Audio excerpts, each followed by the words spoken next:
Bonjour, alors aujourd'hui c'est une vidéo en extérieur encore. Il fait un peu frais donc je suis couverte mais ça va. Je voulais vous parler un petit peu du passé et des échos du passé qui ont toujours un impact aujourd'hui.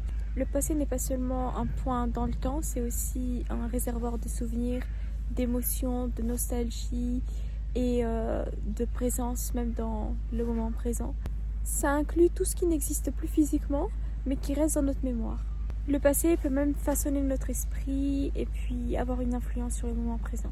Au Mexique, par exemple, il y a la journée des morts, qui est une journée spéciale pour les personnes qui ne sont plus là, où on prépare la nourriture préférée de ces personnes-là, parce qu'on estime que pendant ce jour-là, ils viennent nous visiter en quelque sorte. C'est pas tourné vers le glauque, mais plutôt vers la joie, vers la reconnaissance et vers le respect envers les morts. Au Japon aussi, il y a un jour où les ancêtres reviennent dans le monde présent pendant par exemple des périodes de festival. Ici, l'atmosphère est plus centrée vers la méditation, vers la purification, vers le respect envers les personnes qui ne sont plus là également.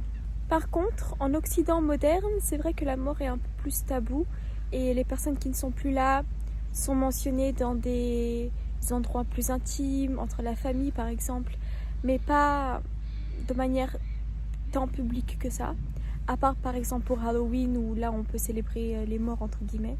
En Afrique de l'Ouest, les morts font partie de la vie quotidienne.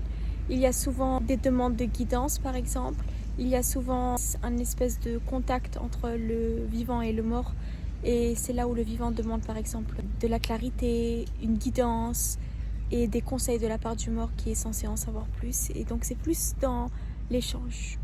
En Chine également, il y a une journée dédiée aux personnes qui ne sont plus là, et pendant ces journées-là, ce qu'ils font, c'est qu'ils vont nettoyer les tombes, les cimetières, et qu'ils vont démontrer du respect envers les personnes qui ne sont plus là. Il y a aussi plusieurs superstitions, croyances et traditions liées à ce monde-là. Certaines cultures, par exemple, pensent que les portes fermées fermeraient la porte aux esprits. Allumer des bougies pourrait guider les âmes et protéger les maisons. Il y a aussi certains objets et certains vêtements qui ont appartenu aux personnes qui ne sont plus là, mais que les vivants laissent comme symbole de lien qui continue et de respect.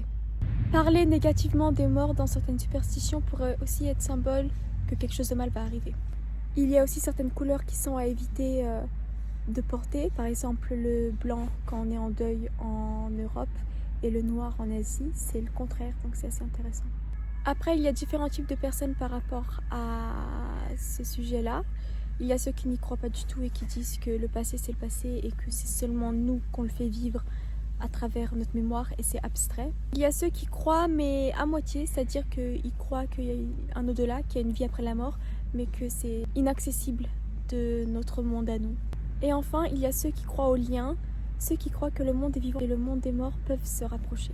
Ces personnes-là utilisent souvent les expériences paranormales qui ont été réellement vécues et qui ont été réellement inexplicables, comme par exemple des personnes qui vont visiter des tombes et qui entendent des voix ou alors qui ressentent des présences ou qui voient des silhouettes. Il y a aussi par exemple lorsque des personnes vont visiter des maisons hantées et qu'ils entendent des bruits qu'ils ne peuvent pas expliquer et toutes ces choses-là qui ne semblent pas venir du monde rationnel. Dans la psychologie par contre, c'est vrai que le rationnel est beaucoup mis en avant.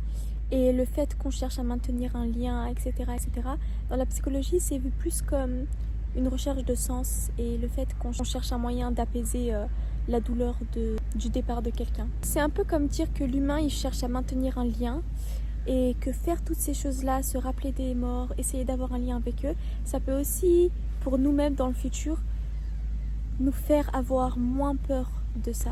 Il y a certains artistes comme Hans Holbein le Jeune qui était célèbre pour ses peintres sur des portraits macabres où la mort était représentée et était totalement sans tabou.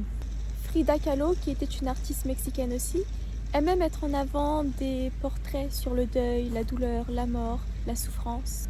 Mais il y a aussi d'autres artistes comme Claude Monet qui évitent tout symbole de mort et de, on va dire, choses sombres et qui se concentrent sur la lumière, la joie et les couleurs. En science, le passé a toujours été présent, notamment en archéologie et en paléontologie, avec les fossiles, l'ADN génétique ancien qui permet de savoir d'où on vient, et toutes les découvertes sur par exemple d'autres espèces humaines entre guillemets. La mort est aussi utilisée comme moyen d'immortaliser une image, par exemple Marilyn Monroe, qui est morte jeune, avait le même âge que la reine Elisabeth, mais son image est figée dans le temps. C'est pareil pour Michael Jackson qui est devenu une légende. La technologie aussi utilise les échos du passé et les souvenirs anciens avec des rappels par exemple, avec des photos, avec des images, avec des vidéos. Voilà, c'est une vidéo, je voulais vous parler un petit peu de cet écho ancien qui est toujours présent dans nos vies et je voulais un peu faire le tour de comment elle est vue dans différentes cultures, sociétés et domaines. Et voilà, n'hésitez pas à me dire ce que vous en pensez et merci d'avoir regardé. Au revoir.